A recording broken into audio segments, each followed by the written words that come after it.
하나님은 영이시니 예배하는 자가 영과 진리로 예배할지니라.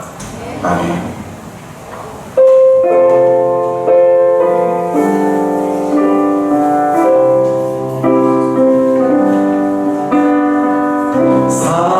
사랑하는 나의 아버지,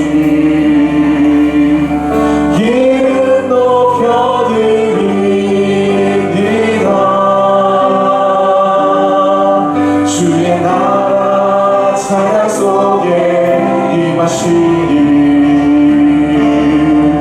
능력에 주께 찬송하네. 전능하신 하나님 찬양 언제나 동일하신 주. 전능하신 하나님 찬양 영원히 다스리네. 사랑하는 나의 아버지, 사랑하는 나의 아버지, 이름 높여드립니다. 주의 나라 찬양 속에 임하시니 능력에 주께 찬송하네. 전능하신 하나님 찬양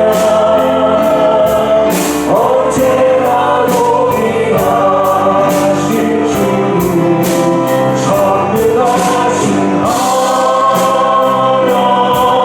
하나님 찬양 영원히 다스리네.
우리 눈을 들어 주를 보라 그리고 하나님 오른편에 우리 함께 찬송하시겠습니다.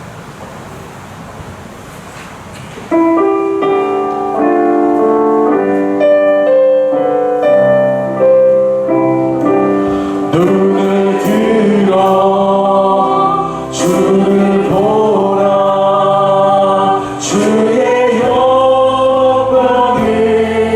보라 눈을 들어 주를 보라 주의 영광을 보라 주를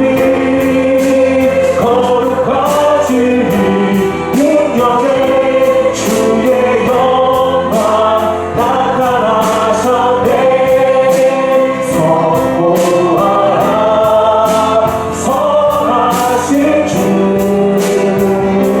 주의 인자를 영원하리라 선포하라 선하신 주 주의 인자를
마지막으로 오 신실하신 주 하나님 한 번도 나를 함께 찬송하시겠습니다.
잡고 신앙 고백하시겠습니다. 나는 전능하신 아버지 하나님 천지의 창조주를 믿습니다. 나는 그의 유일하신 아들 우리 주 예수 그리스도를 믿습니다. 그는 성령으로 잉태되어 동정녀 마리아에게서 나시고 본디오 빌라도에게 고난을 받아 십자가에 못 박혀 죽으시고 장사된 지 사흘 만에 죽은 자 가운데서 다시 살아나셨으며 하늘에 오르시어 전능하신 아버지 하나님 우편에 앉아 계시다가 거기로부터 살아있는 자와 죽은 자를 심판하러 오십니다. 나는 성령을 믿으며 거룩한 공교회와 성도의 교제와 죄를 용서받는 것과 몸의 부활과 영생을 믿습니다. 아멘. 교동문 96번 어린이 주일입니다. 보라, 자식들은 여호와의 기업이요 젊은 자의 자식은 장사의 수중에 화살 같으니 이르시되 진실로 너희에게 이르노니 너희가 돌이켜 어린아이들과 같이 되지 아니하면 그러므로 누구든지 이 어린아이와 같이 자기를 낮추는 사람이 또 누구든지 내 이름으로 이런 어린아이 하나를 영접하면 또 아비들아 너희 자녀를 도엽게 하지 말고 오직 주의 교훈과 훈계로 양육하라. 그리하면 늙어도 그것을 떠나지 아니하리라. 아멘. 찬송가 563장입니다.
서명석 집사님 성경 몽독해 주시겠습니다.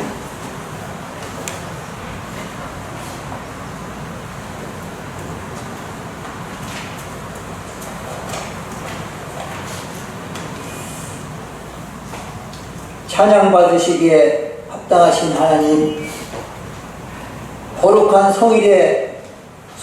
성회로 모여 하나님을 찬양할 수 있는 은혜를 주심을 감사드리며 우리를 택하사 천국 백성으로 삼아주신 은혜를 또한 감사합니다.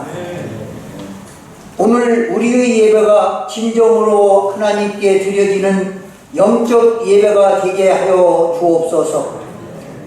오직 사망의 권세를 부활로 이기신 하나님만을 의지하여 여기에 나왔사오니 우리를 받아 주옵소서. 주님을 믿고 따르며 주님의 명령을 잘 지킬 수 있는 지혜를 주옵시고 현실에 끌려 좌초하지 말고 주님께 매어 사는 복된 삶으로 인도하여 주옵소서. 후회를 하면서도 같은 죄를 반복하는 우리의 미련함을 용서하여 주옵소서. 오직 주님만이 나의 반석이심을 고백하오니 회개하게 하시고 순종하고 헌신해야 하는 지혜를 주옵소서. 나의 상황이 어떠하든지 이 상황 속에서 주님께서 계획하는 것이 무엇인지 알게 하시고 세상을 이길 수 있는 힘을 허락하여 주옵소서. 우리의 필요를 알고 계시는 주님, 일찍이 주님의 크신 섭리가 계셔서 이곳에 주님의 교회를 세우셨으니 성령의 뜨거움이 늘 강하게 역사하는 교회가 되게 하시고 부르짖는 기도마다 응답받는 축복의 현장이 되게 하옵소서. 코로나의 확산과 공포는 인간적인 능력으로만 진정시키기에 미흡함을 믿습니다. 오로지 전능하신 주님의 사랑과 긍휼하심의 권능만을 믿어야 함에도 인간들이 교만과 불순종으로 기도와 예배 생활에 열심을 다하지 못했음을 간절히 회개하오니 긍휼하심으로 용서하여 주옵소서. 장로와 권사 임직식을 기획하고 있습니다. 임직 대상자 후보자를 모든 성도들이 뜻모아 기도하고 주님의 인도하심에 따라 선정하였습니다. 임직식의 전체 과정을 지켜주시고 임직 대상자 모두에게는 주님 나라를 위해 충성을 다할 수 있는 지혜와 성령 충만을 주옵소서. 오늘도 마음을 다하여 예배를 위해 봉사하는 손길들 축복하여 주시고 찬양으로 주께 영광 드리는 성가대원과 어린 심령에 주님의 사랑과 꿈을 심어주는 교육자에게도 충만한 은혜 내려 주옵소서. 생명의 말씀을 증거하실 목사님, 말씀마다 권세를 더하시어 우리의 심령이 뜨거워져서 새 힘을 얻고 승리하는 삶을 살 수 있게 인도해 주옵소서. 우리의 죄를 사해 주시고 소망과 기쁨을 주시는 예수님 이름으로 기도합니다. 아멘.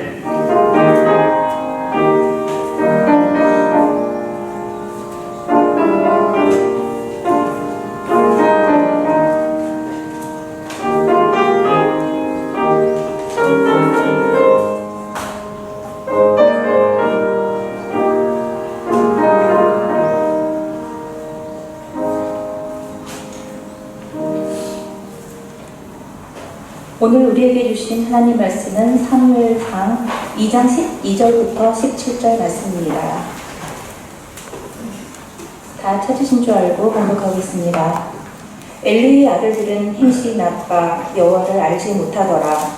그 제사장들이 백성에게 행하는 관습은 이러하니 곧 어떤 사람이 제사를 드리고 그 고기를 삶을 때에 제사장의 사환이 손에 세 살 발고리를 가지고 와서 그곳으로 냄비에나 솥에나 큰 솥에나 가마에 찔러 넣고 갈고리에 걸려 나오는 것은 제사장이 자기 것으로 가지되 실로에서 그곳에 온 모든 이스라엘 사람에게 이같이 할 뿐 아니라 기름을 태우기 전에도 제사장의 사환이 와서 제사 드리는 사람에게 이르기를 제사장에게 구워 드릴 고기를 내라. 그가 내게 삶은 고기를 원하지 아니하고 날 걸 원하신다 하다가 그 사람이 이르기를 반드시 먼저 기름을 태운 후에 내 마음에 원하는 대로 가지라 하면 그가 말하기를 아니라 지금 내게 내라 그렇지 아니하면 내가 억지로 빼앗으리라 하였으니 이 소년들의 죄가 여호와 앞에 심히 크면 그들이 여호와의 제사를 멸시함이었더라. 이 말씀은 살아계신 하나님 말씀입니다.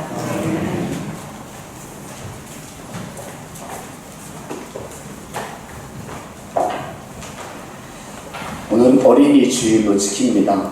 특별히 오늘 말씀은 부모님들에게 많이 해당이 되겠지만 또 우리 학생들이나 청년들을 또 자녀 입장에서 나에게 주시는 하나님의 말씀으로 들으시면 되겠습니다. 오늘 제목이 울어보셨나요? 한번 같이 따라해볼까요? 울어보셨나요? 자녀를 위해 울어보신 적 있습니까? 자녀가 속을 썩여서 속상해서 우는 건 말고요. 억울하고 화내서 우는 건 말고요. 자녀의 영혼이 불쌍해서 울어보신 적이 있습니까? 하나님께로부터 멀어져 가는 자녀의 모습을 보면서 안타까운 마음 때문에 울어보신 적은 있습니까? 요즘 눈물이 메마른 시대라고 말합니다. 특별히 자녀를 위한 우리 부모님들의 눈물이 회복될 수 있기를 바랍니다. 눈물의 기도는 강력한 힘이 있습니다. 사람을 변화시키는 능력이 있습니다. 눈물의 기도는 문제의 해답이 되기도 합니다. 우리가 잘 알고 있듯이 어거스틴은 한때 방탕한 삶을 살았던 아들입니다. 하나님을 떠나 살았던 그의 어머니 모니카 여사가 그 아들이 돌아오기를 간절히 눈물로 기도합니다. 거의 20여 년 이상을 눈물로 기도했을 때 결국 그 아들이 회심하고 돌아왔고 하나님을 신실하게 믿고 하나님의 위대한 일꾼으로 세움을 받고 나중에 성자라고 하는 칭호를 받게 됩니다. 당자였던 그가 성자로 돌아올 수 있었던 것은 바로 어머니의 눈물에 기도가 있었기 때문입니다. 그래서 나온 말이 있죠. 눈물로 기른 자녀는 결코 망하지 않는다. 눈물로 기른 자녀는 결코 망하지 않는다. 사랑하는 여러분, 여러분의 자녀를, 손주를 눈물로 양육하시기를 주의 이름으로 축원합니다. 눈물로 양육하는 게 얼마나 중요한지 오늘 말씀을 통해서 살펴보려고 합니다. 같은 시대 살았던 두 가정의 모습을 대조적으로 말씀을 나누겠습니다. 먼저 홈리와 비느하스라고 하는 형제의 가정이 있습니다. 또 한 가정은 사무엘의 가정입니다. 두 가정의 공통점이 있다면 제사장 지파였습니다. 제사장 지파, 지금으로 말하면 목회자 가정입니다. 목회자 가정에서 아들이 태어났으면 얼마나 기뻤겠습니까? 그런데 그들의 삶의 모습은 너무나 대조적인 모습입니다. 먼저 홈리와 비느하스의 삶의 모습이 12절 17절 나와 있죠. 같이 한번 읽어볼까요? 시작.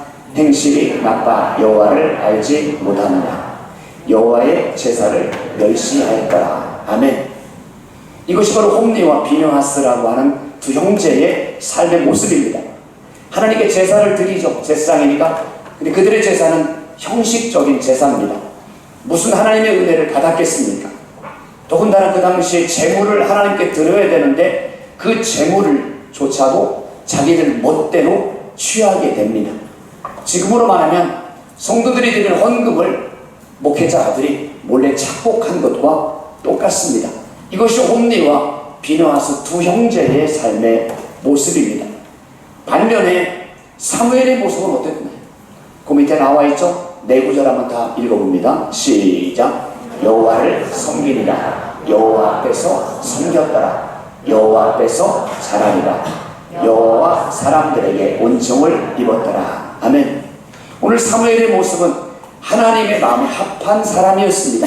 늘 하나님 앞에 서 있고 하나님 앞에서 섬겼고 하나님 앞에서 자랍니다. 믿음의 삶을 살았습니다. 하나님의 은혜를 경험합니다. 그 결국은 하나님과 사람들에게 인정을 받고 하나님의 은혜를 받는 사람이 됩니다. 똑같은 제사장의 가문에서 태어난 이 두 자녀들의 삶의 모습들이 너무나 달랐습니다.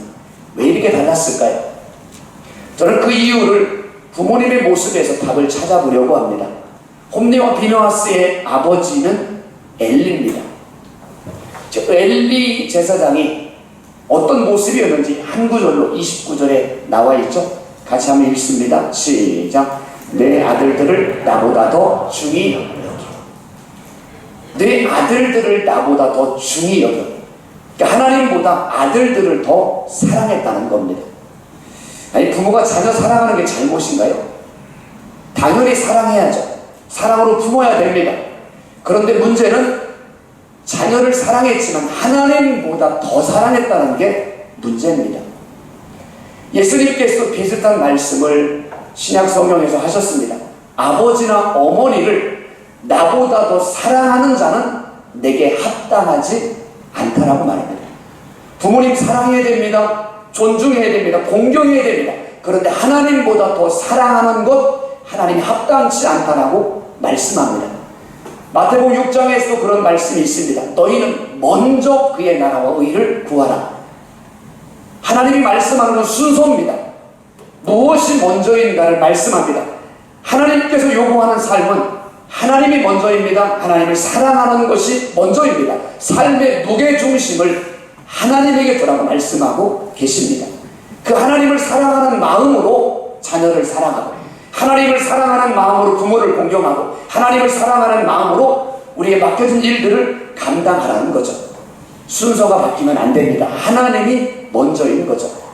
오늘 엘리 가정의 문제는 바로 순서가 바뀌었습니다. 하나님보다 자녀들을 더 사랑한 게 문제가 된 거죠. 반면에 사무엘의 엄마였던 한나의 삶이 소개되어 있습니다. 우리 세 구절 나와 있네요. 같이 한번 읽습니다. 시작. 여호와께 기도하고 통곡하며. 아멘. 오늘 사무엘의 엄마 한나를 소개할 때 세 가지 말씀 가운데 반복되는 게 뭐죠? 기도라고 하는 말씀. 늘 한나는 기도하는 여인, 기도하는 엄마였습니다. 늘 하나님 앞에 기도하는 여인. 그의 삶의 중심은 늘 하나님에게 있다는 거죠. 기도했다는 건 뭐죠? 하나님의 뜻을 물었습니다. 하나님의 방법대로 살겠다라고 늘 순종했다는 것을 의미합니다. 이것이 바로 이 가정이 하나님 앞에 성공할 수밖에 없었던, 믿음의 가정으로 세워질 수 있었던 비결입니다. 두 가정의 삶은 너무나 다르죠. 결국 이 가정의 삶이 어떻게 됐습니까? 삶의 중심을 아들에게 두었던 엘리의 가정은 결국 어떤 결과가 나왔습니까? 엘리, 그의 두 아들 홈니와 비느하스, 며느리 네 사람이 한 날 죽습니다. 하루에 네 가족이 생명을 잃습니다. 하나님의 심판입니다. 하나님의 징계입니다. 반면에 삶의 중심을 하나님께 두었던 한나의 가정 사무엘은 어떤 삶을 살게 됩니까? 그 당시 영적으로 무뎌져 있던 백성들을 깨우는 영적인 선지자의 사명을 감당합니다. 그리고 이스라엘의 초대 왕, 2대 왕이었던 사울과 다윗에게 기름을 부어서 왕을 세웠던 사명을 감당했던 선지자가 사무엘입니다. 우리는 알아야 됩니다. 순서가 바뀌면 안 됩니다. 삶의 순서가 중요합니다. 하나님이 먼저이고 우리의 삶의 중심이 하나님께 있어야 되고, 그런 가정을 하나님이 붙들어 주시는 겁니다. 사랑하는 여러분, 우리의 가정이, 우리의 삶의 중심이 바뀌지 않고 오직 하나님을 먼저 찾고 하나님께 무게중심을 두고 하나님의 말씀을 먼저 붙잡고 하나님께로 이끌림받는 그런 가정이 되시기를 주의 이름으로 축원합니다. 이 한나를 통해서 얻을 수 있는 또 하나의 교훈이 있다면 그의 기도하는 모습입니다. 1장에 보니까 그는 하나님 앞에 기도하되 통곡하며 기도했다라고 말씀합니다. 통곡이 뭐죠? 울며 기도하는 거예요. 부르짖으며 하나님 앞에 메어 달리는 겁니다. 왜 그래? 내 힘으로 할 수가 없으니까. 하나님의 특별한 은혜가 필요하기 때문에 하나님 앞에 통곡하며 기도하게 된 거죠. 한나는 결혼했는데 아이를 낳지 못했습니다. 그 당시 아이를 낳지 못하면 많은 사람들에게 비난과 손가락질을 당하고 심지어 저주받은 여인으로 칭함을 받습니다. 얼마나 그 마음에 아픔이 심했겠습니까? 얼마나 마음에 고생이 많았겠어요. 결국 한나는 그 모든 아픔과 상처, 모든 것들을 가지고 하나님 앞에 나와 통곡하며 부르짖습니다. 그랬더니 하나님께서 그 한나를 보시고 이렇게 표현합니다. 여호와께서 한나를 기어 기억하신지라. 이런 표현이 있습니다. 여호와께서 한나를 기억하신지라. 사랑하는 여러분, 하나님은 통곡하는 자를 기억하시는 줄로 믿습니다. 결국 사무엘은 한나 어머니의 통곡의 열매라고 말씀을 드릴 수 있습니다. 사무엘 같은 자녀를 원하십니까? 하나님 앞에 통곡할 수 있기를 주의 이름으로 축원합니다. 예수님께서도 우리에게 말씀하셨습니다. 너희와 너희 자녀를 위하여 울라. 너희와 너희 자녀를 위해서 울라라고 말씀합니다. 자녀를 정말 믿음의 자녀로 키우기를 원하신다면, 우리의 손주들이 믿음 안에서 자라기를 원한다면 우리가 하나님 앞에서 울며 부르짖으며 사모하며 통곡해야 되는 겁니다. 왜 울어야 됩니까? 눈물의 기도가 강력한 힘이 있습니다. 특별히 눈물의 기도는 하나님께서 약속하신 말씀이 있습니다. 울며 씨를 뿌리는 자는 기쁨으로 담을 거둘 것이라고 하나님이 약속하셨기 때문에 그렇습니다. 하나님은요, 눈물로 부르짖는 자들의 기도를 들으시고 그 기도에 감동하십니다. 느헤미야 아시죠? 그는 페르시아 제국에서 술 맡은 관원이었습니다. 어느 날 소식을 듣기를 고향 예루살렘의 성벽이 무너졌고 성문이 불탔다는 이야기를 듣게 됩니다. 영혼의 고향, 신앙의 고향이었던 그 성전이 무너졌던 이야기를 듣고 느헤미야가 가슴 아픕니다. 근데 갈 수가 없습니다. 그곳에서부터 2000km 정도 떨어져 있는 곳에 자기는 있기 때문에 그렇습니다. 그가 취한 방법이 무엇이죠? 하나님 앞에 금식하며 통곡하며 기도합니다. 그렇게 4개월 동안 하나님 앞에 기도했을 때 하나님께서 어떻게 일하십니까? 왕의 마음을 감동시켜서 예루살렘에 돌아갈 수 있는 길을 열어주십니다. 그리고 돌아가서 52일 만에 무너진 성벽을 재건하게 됩니다. 결국 느헤미야의 통곡은 성벽 재건이라고 하는 아름다운 열매로 맺혀지게 되었습니다. 이사야 선지자가 어느 날 히스기야 왕을 찾아옵니다. 그리고 말씀합니다. 하나님이 말씀하시는데 당신 죽습니다. 나는 그 말하러 왔습니다. 히스기야 입장에서 보세요. 갑자기 죽는답니다. 그 말을 듣고 얼마나 충격을 받았겠어요. 그가 그 말을 듣자마자 취한 행동이 뭐죠? 하나님 앞에 무릎 꿇습니다. 벽을 향해서 무릎 꿇고 하나님 앞에 통곡하며 부르짖습니다. 그 히스기야의 통곡을 보고 하나님의 반응이 그렇습니다. 내가 내 기도를 들었고 내 눈물을 보았다라고 말씀합니다.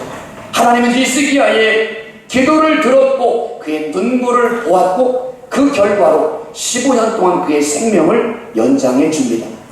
히스기야 왕의 통곡이 결국 15년 생명 연장의 열매로 맺혀지게 되었습니다. 사랑하는 여러분, 기억하십시오. 울면 하나님이 역사하실 줄로 믿습니다. 나는 아무것도 할 수 없습니다. 우리는 할 수 있는 능력이 안 됩니다. 그러나 내가 하나님 앞에 통곡하며 부르짖을 때 하나님이 하시는 줄로 믿습니다. 나는 못하지만 하나님이 하시면 되는 거죠. 가만히 있지 마세요. 아무것도 할 수 없다고 넋놓고 있지 마시고 하나님 앞에 나오셔서 하나님 앞에서 나의 사랑하는 자녀들과 손주들을 위해서 부르짖고 간구함으로 하나님의 일하시는 은혜와 역사를 경험할 수 있기를 주의 이름으로 축원합니다. 또 한 가지는 우리가 왜 울어야 됩니까? 저는 자녀들이 살아가야 될 세상이 부모 세대보다 훨씬 더 악하기 때문에 그렇습니다. 아시잖아요. 부모님들 세대에 그때 살았던 모습하고 지금 자녀들이 살던 시대의 모습하고 비교해 보세요. 너무 차이 납니다. 훨씬 더 악합니다. 타락해집니다. 세속적인 문화들이 더 만연해 있습니다. 신앙적인 도전들을 끊임없이 받습니다. 이런 시대 속에서 자녀들이 믿음을 지켜나간다는 건 정말 어렵습니다. 자녀들이 하나님으로부터 멀어져가는 모습을 그렇다고 보고만 있을 수는 없잖아요. 여러분, 사랑하는 아이가 한 걸음 한 걸음 아장아장 걸음을 떼면서 낭떠러지가 있는 줄 모르고 걸어간다라고 생각해 보세요. 어떻게 하시겠습니까? 소리치지 않겠습니까? 가지마! 안 돼! 듣지 않으면 쫓아가서라도 그 아이를 끌고 오지 않겠습니까? 사랑하는 자녀들과 손주들이 예수님을 믿지 않는다는 건 멸망의 수렁을 향해 가고 있는 것과 똑같습니다. 지옥을 향해 가고 있는 것과 똑같습니다. 가만히 있으면 안 되잖아요. 말려야 되잖아요. 외쳐야 되잖아요. 그런데 말리고 외친다고 안 되잖아요. 안 돌아오잖아요. 아무리 말을 해도 듣지를 않잖아요. 그래서 하나님 앞에 통곡하는 겁니다.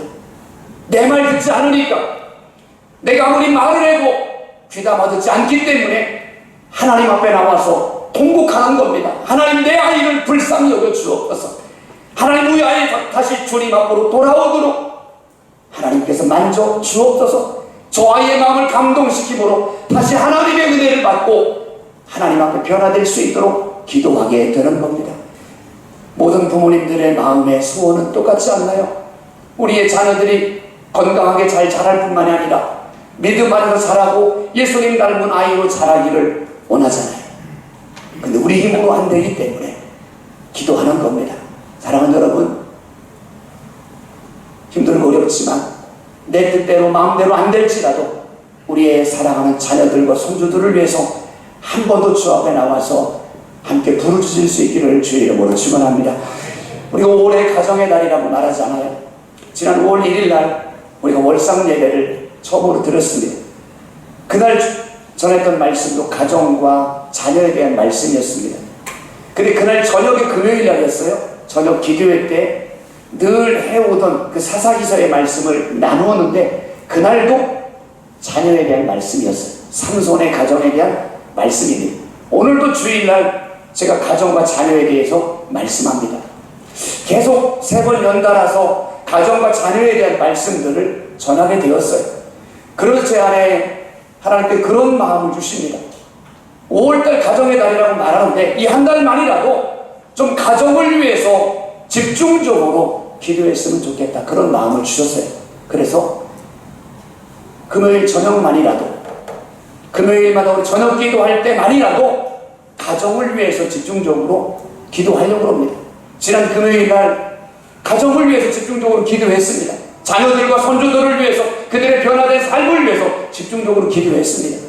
앞으로 4번의 금요일 날 남아있습니다. 함께 하시면 어떨까 싶습니다.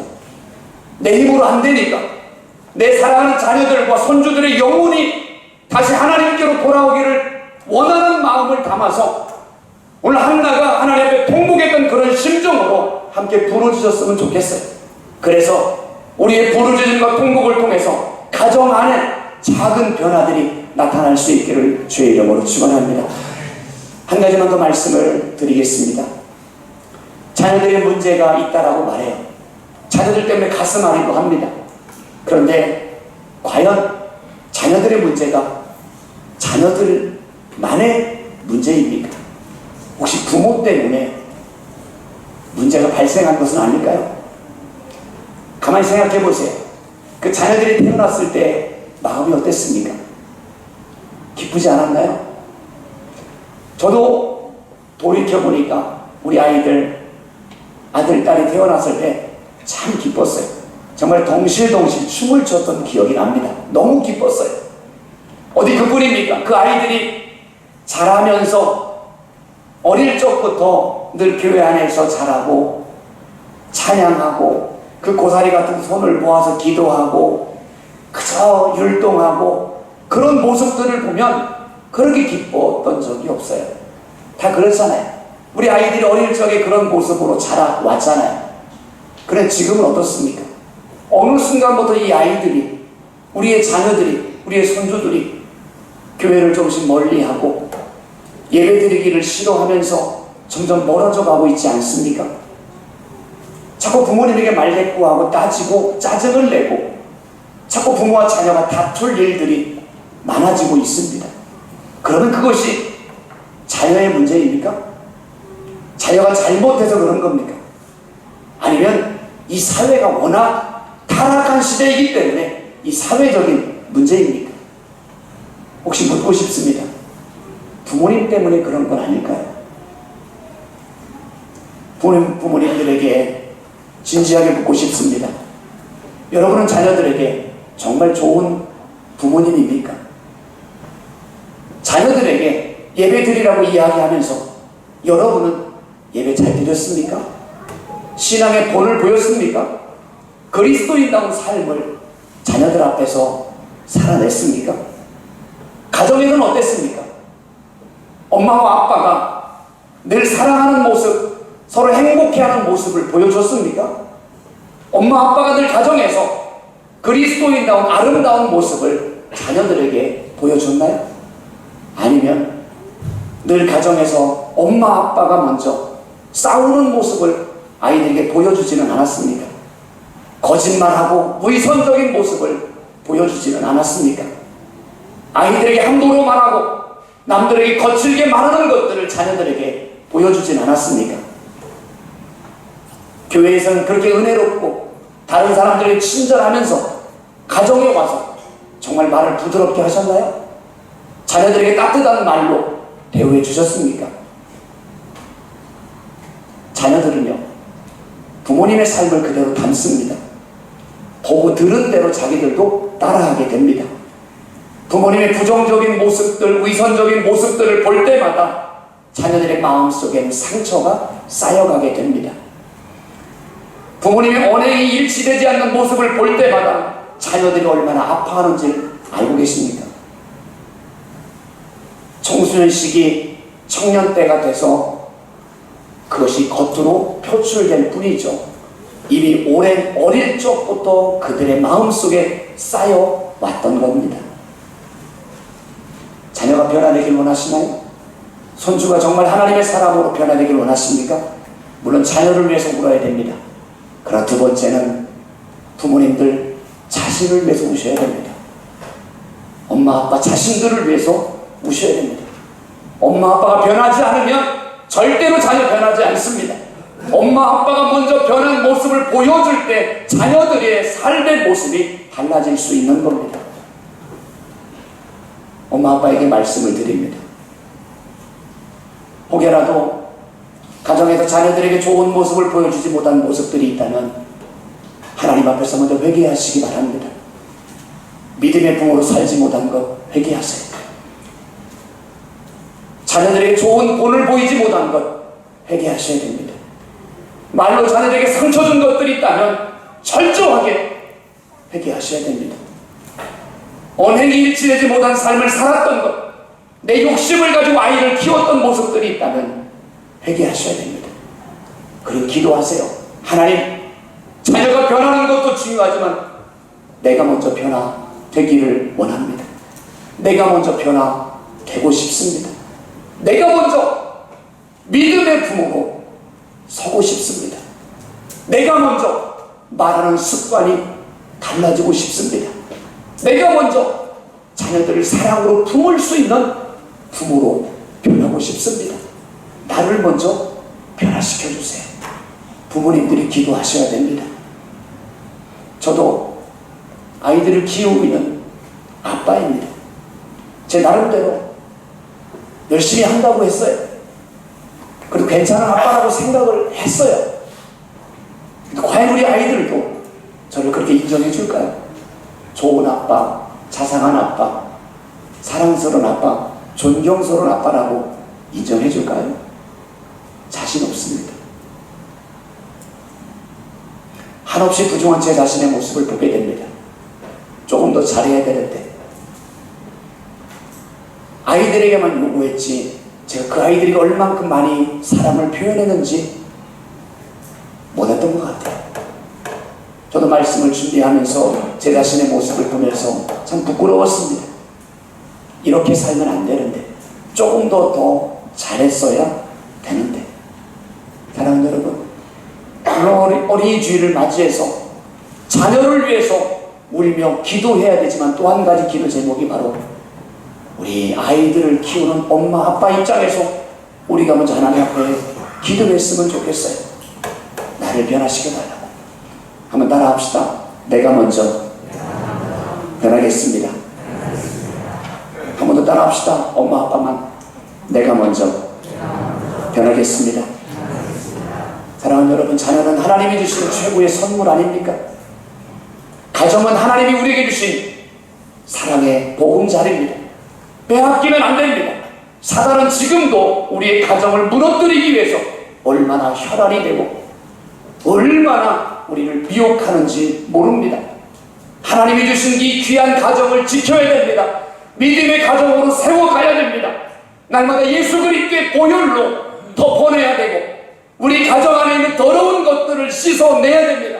그래서 사단의 게임 앞에서 우리의 가정을 지켜나가는 것, 그것이 바로 부모님 된 우리들의 사명인 겁니다.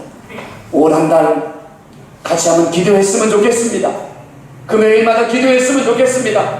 가정을 위해서 한번 기도했으면 좋겠습니다. 자녀들의 변화를 위해서 기도했으면 좋겠습니다. 우리의 선조들의 삶의 모습이 변화될 수 있도록 기도했으면 좋겠습니다. 그들의 인격이 성품이 예수님을 닮아가도록 기도했으면 좋겠습니다. 다시 한번 우리의 가정이 예수님 때문에 기뻐하는 가정, 예수님으로 인해 행복한 가정이 될 수 있도록 같이 기도했으면 좋겠습니다. 그래서 우리의 가정에 날마다 예수 그리스도를 주인으로 모셔드리므로 예수님 때문에 행복하고 예수님 때문에 기뻐하고 예수님의 향기를 드러낼 수 있는 행복한 가정, 믿음의 가정, 사랑으로 하나 된 가정, 그런 가정들이 다 되시기를 주의 이름으로 축원합니다. 기도하겠습니다. 우리 가정을 위해서 한번 기도합시다. 하나님, 우리의 자녀들을 변화시켜 주옵소서. 우리의 선조들을 다시 한번 믿음의 아이들로 회복시켜 주옵소서. 저들의 인격을, 저들의 성품을, 저들의 가치관을 변화시켜 주옵소서. 우리의 가정이 온전한 복음화되게 하여 주옵소서. 부모된 우리가 잘못한 것 회개합니다. 부모된 우리가 먼저 변화되기를 원합니다. 우리를 먼저 변화시켜 주옵소서. 우리 같이 한번 결단하며 함께 기도하시겠습니다. 고마우신 하나님 아버지, 하나님께서 우리에게 사랑하는 자녀들을 선물로 주셨고 아름다운 가정을 허락해 주셨습니다. 하나님, 우리의 가정을 믿음의 가정으로 지켜나가고 싶습니다. 그런데 너무 어렵습니다. 너무 힘이 듭니다. 내 힘으로 안 됩니다. 내 능력으로 할 수 없습니다. 그래서 하나님 앞에 엎드립니다. 하나님의 도우심을 구합니다. 하나님의 긍휼하심을 구합니다. 하나님, 우리의 가정을 바로 세워 주옵소서. 우리의 자녀들과 손주들을 변화시켜 주옵소서. 우리의 자녀와 손주들을 믿음의 자녀로 손주로 만들어 주옵소서. 회복시켜 주옵소서. 저들이 세상을 쫓는 것이 아니라 오직 예수님을 쫓는 자들이 되게 하여 주옵소서. 하나님의 말씀을 붙잡고 살아가게 하여 주옵소서. 저들이 하나님 나라의 위대한 일꾼으로 쓰임받도록 역사하여 주옵소서. 어둠의 영이, 악한 사단이 가정을 무너뜨리려고 합니다. 하나님, 날마다 기도가 살아있게 도와주시고 날마다 주님 앞에 무릎 꿇게 도와주셔서 우리의 가정이 믿음의 가정으로, 사랑으로 하나 된 복된 가정으로 든든히 세워질 수 있도록 우리의 가정을 붙잡아 주옵소서. 가정을 통하여 날마다 예수님의 향기가 드러나게 하여 주옵소서. 주여, 긍휼을 베풀어 주시고 우리 모든 믿는 가정들이 온전히 하나님을 예배할 수 있도록 온전한 복음화가 속히 이루어지게 하여 주옵소서. 예수님의 이름으로 기도하옵나이다. 아멘. 하나님 아버지, 가정을 위해서 기도합니다. 가정은 하나님께서 우리에게 주신 사랑의 보금자리입니다.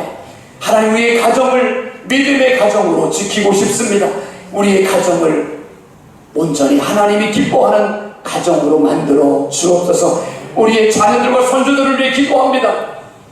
저들을 믿음의 자녀로 손주로 자랄 수 있도록 저들의 신앙을 회복시켜 주옵소서. 저들에게 성령의 충만함을 허락하시고 예수님을 인격적으로 만나서 일생을 예수님께 붙들림 받는 인생이 되게 하여 주옵소서. 세상을 쫓는 자가 아니라 오직 하나님을 쫓는 자로 살아가게 하여 주옵소서. 인격이나 성품이나 가치관이 오직 예수님을 본받게 하시고 닮게 도와주셔서 어디를 가든 주님의 향기를 드러내는 저들의 삶이 되게 하여 주옵소서. 하나님, 아직도 주님 앞으로 돌아오지 못한 가족들이 있다면 불쌍히 여기시고 긍휼을 베풀어 주옵소서. 우리 힘으로 할 수 없기에, 내 말로 안 되기에 주님 앞에 무릎 꿇사오니 주여, 사랑하는 모든 가족들이 주님 앞으로 속히 돌아와서 온전한 가정의 복음화가 이루어지게 하여 주옵소서. 긍휼을 베풀어 주옵소서. 예수님의 이름으로 기도하옵나이다. 아멘. 찬양하시겠습니다. 369장 하시면서 고언하시겠습니다.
예물을 드렸습니다.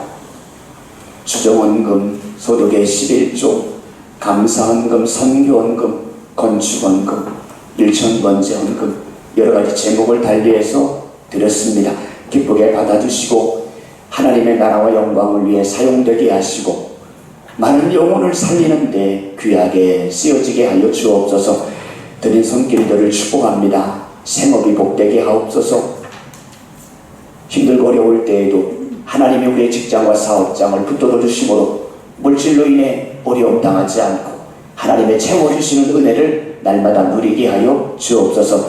우리의 자녀들 손주들의 삶도 주께 올려드리오니 시온의 대로처럼 열려지며 날마다 형통한 삶을 누리게 하여 주옵소서. 예수님의 이름으로 축복하며 기도하옵나이다. 아멘. 교회 소식을 전하겠습니다. 다음 주일날 임직 예배가 있습니다. 장로님, 권사님을 세우는 임직 예배는 오후 4시에 있습니다. 주일날 오전 낮 예배 드리고 다음 주일은 식사가 준비됩니다. 점심 식사 하시고 좀 쉬셨다가 이제 4시에 예배를 드리게 될 거고요. 우리 성도님들은 외부에서 오시는 손님들을 맞이할 수 있도록 좀 준비하는 일들을 도우시면 좋을 듯 싶습니다. 임직식을 앞두고 토요일날 교회 대청소를 하려고 합니다. 다음 주 토요일날 아침 10시에 다 오셔서 함께 청소하는 시간들을 가지면 좋겠습니다. 우리 예배 후에 남전도회, 예전도회 회장님, 부회장님들 좀 같이 잠깐 남아서 모임을 갖도록 하겠습니다. 유치동부나 중고등부 예배 다음 주일부터는 정상적으로 드립니다. 같이 선생님들도 기도로 준비해 주시고 잘 예배 드릴 수 있도록 기도해 주시면 좋겠습니다. 아까 설교 때도 말씀을 드렸지만 이제 금요일 날 4번 5월달은 가정을 위해서 특별히 기도하는 시간을 가지려고 합니다. 금요일마다 오셔서 우리 가정을 위해서, 자녀들을 위해서, 또 손주들을 위해서 함께 기도하는 시간들을 가지면 좋을 듯 싶습니다. 옆에 분하고 인사할까요? 반갑습니다. 사랑합니다. 환영합니다. 환영합니다. 우리 영상에서 보는 가정에서 있는 분들도 환영합니다. 네. 우리 다 같이 일어나셔서 우리 부흥 찬양 부르겠습니다.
이제는 가정의 주인 되시는 우리 주 예수 그리스도의 은혜와 하나님 아버지의 만극하신 사랑하심과 성령님의 위로하심과 충만하심과 교통하심이 믿음의 가정을 세우기를 사모하는 사랑하는 모든 성도들과 저들의 가정과 삶의 현장 위에 우리 교회와 나라와 민족 위에 저 북녘 땅에 있는 믿음의 형제들과 수많은 선교사님들의 사역 위에 영원히 함께 하시기를 간절히 축원하옵나이다. 아멘.